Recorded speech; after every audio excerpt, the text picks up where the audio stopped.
agency turn against him? What movie did I see that in? Oh yeah, what was that? Which one was that? Was that was all of them. Oh yeah, that's Yep, right. It was sure was, wasn't it?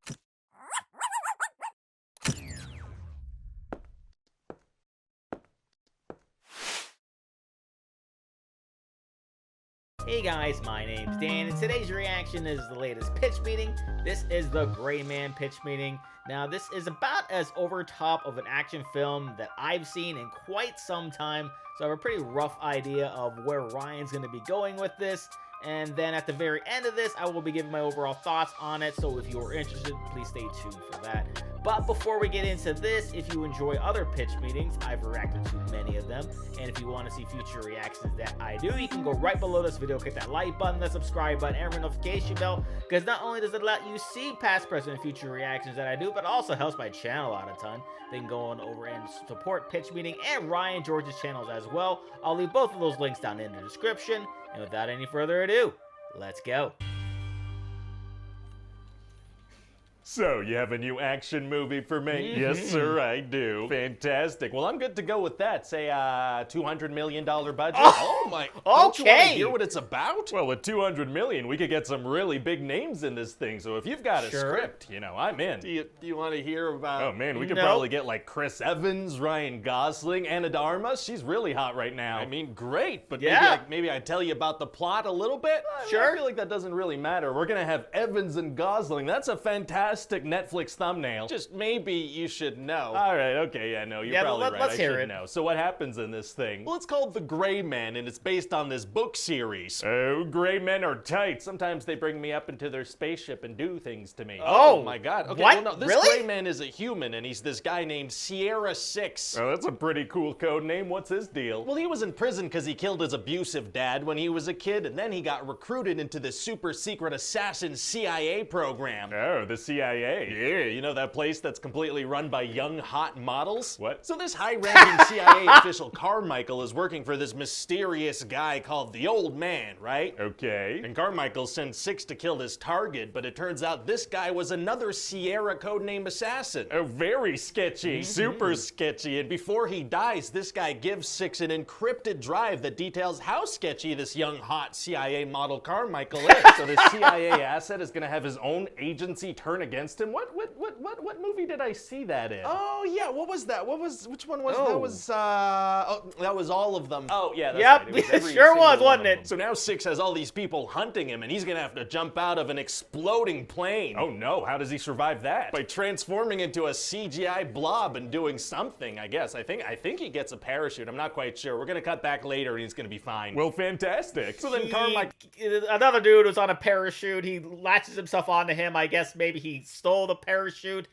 I guess, I don't know, that was sort of implied. Is gonna hire this other model, Lloyd Hansen, to kill him, who I guess Chris Evans could play. And what's his deal? Well, remember that thing in the Avengers about America's ass? Yeah. Well, this character's just, you add a hole to that. Oh, adding holes to things is tight. All no, right. So what does this guy do? no. Well, he's basically a psychopath, and he went to Harvard with Carmichael and this other CIA model, Suzanne. That's the smart person school. It sure is, sir. And so Lloyd kidnaps this girl, Claire, who's the niece of 6's mentor, and they have a special connection. Oh, if they have a connection, then 6 is gonna want to save her, huh? He sure is, sir. So what else happens? Drone shots. Whoa, what? Drone shots, drone shots, drone shots, drone shots. Shots Lots with of a them. drone shots.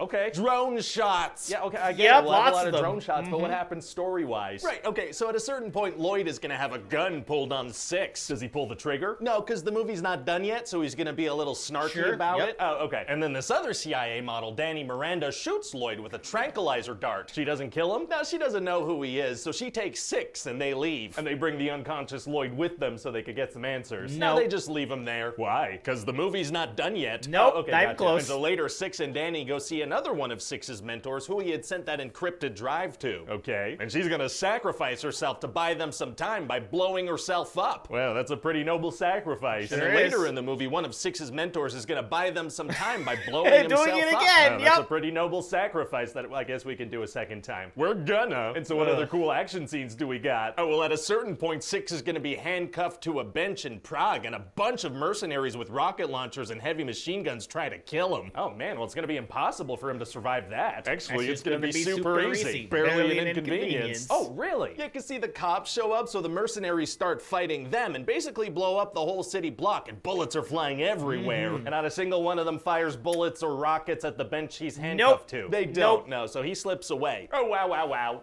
Wow. Wow. And there's this one mercenary that survives, and this guy's hardcore, so they're gonna have a big fight with him, and he's gonna get the drive. Oh no. Yeah, but Six is gonna manage to figure out where this guy's heading, because turns out Claire has a traceable pacemaker. Oh. So they head over there, and Miranda's gonna fight that crazy mercenary guy again, but then he just gives her the drive when they're done fighting. Yeah. Why? Well, he's like, yeah, these people that hired me don't have any honor, because they were gonna kill a little girl, so I'm out. Why did he go through with the fight if he had already decided that? Unclear. So then Miranda gets a line of sight to shoot Lloyd if Six can get him to take a little step sideways. Oh, fantastic. But then Six is like, forget the shot, because he wants to fight this guy hand to hand. What? Why? Because the movie's almost over, so there's got to be a little showdown. Oh, okay. So then they fight for a little bit, and Suzanne shows up and kills Lloyd and arrests Six. How come? Well, she says they're going to blame everything on Lloyd and then keep Six in custody in case they need him as an asset. I mean, even if they pin it all on him, that's still an American with ties to the CIA who killed a bunch of police officers in Prague. Yeah, so that's fine. Okay. But then Six manages to escape from custody and runs away. How does he manage that? By being talented at what he does and also doing it off screen. Very cool, I imagine. So then he goes and frees Claire from where she's being kept, and they take off together, so that's nice. I mean, that's cool. You said she has a traceable pacemaker, Yeah, they could be Hey, tracked. shut up, and so that's about it. What do you think? Oh, wait, so the bad guys just get away with it with no consequences? Yep. And we don't find out who the old man is? Correct. Yep. Why would we end it like that? I mean, you know why. Oh, yeah, okay, I know why. Oh, for sequels. Oh, yeah, that's why. That makes total sense. I now understand more of why they decided to do that. But normally, I don't really mind too over top for action movies. That stuff is kind of to be expected, especially with how the budgets are now. But like everything that happened within like the last like half hour of the movie was just super weird to me. Why that guy would just all of a sudden be like, yeah, I don't want this anymore. They kill kids. That's bad. But I just killed like several cops in the name of getting this necklace. So everything's fine. I'm a good guy now. Okay, which of course doesn't make any sense.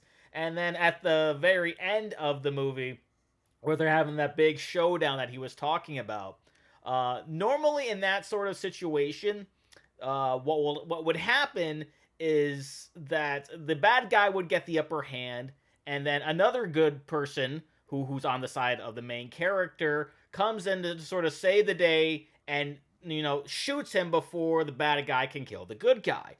But in this case, Ryan Gosling's character has him pretty good. Like he's choking him out, and then he lets him go for a little bit, and then the CIA lady shoots him, and then they're fine, and then they get him, and no one pays for anything. It wasn't really a satisfying ending at all. What I would have hoped that they did there was that they could have had the other main girl character come in, save the day from Ryan Gosling's character. They get out of there. They get the guy's niece, and they get out of there. And the CIA people, they're like, "Oh my God, what happened? Where did they go?"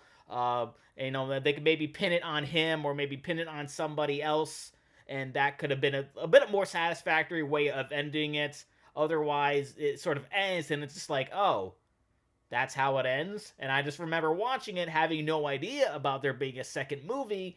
And it was just, oh, this is how they're ending it. But this story's not over. What happens to here? What happens with CIA people? Why didn't they get in trouble? What happened to Ryan Gosling's character and everybody else? And nope, we apparently have to stay tuned for part 2.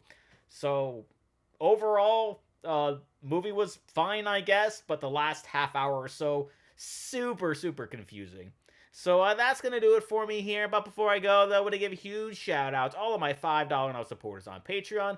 Marvin Espinoza, Cruising, Wolverine 310, Multi-Disturbed, 666, Jordan Burr, Lauren Davenport, Capster Kronich, Amber K, Raymond Bright, Joshi, Chris Curtis, and Gaga Di Chima. And if you too like to have your name read after each and every one of my videos, plus many other fun goodies, maybe have me react to a past pitch meeting or two, please head on over to patreon.com/DDMReactor. Link will be right there in the description, or you can right below this video, click that join button there, or head right over to my channel page and click that join button there. And if you'd like to have an easier way of getting in contact with me, you can head on over and join the channel Discord, where you can chat with others about different reactions I've done, or find out a little bit more about me. And with that being said, comment down below, let me know what did you think about The Gray Man. Please leave a like if you enjoyed. I also want to see past reactions I've done to other pitch meetings. A nice playlist right over there full of videos for you. Share this video, subscribe, yes, subscribed already, your notification bell because I put new videos every single day. And I'll see you guys next time.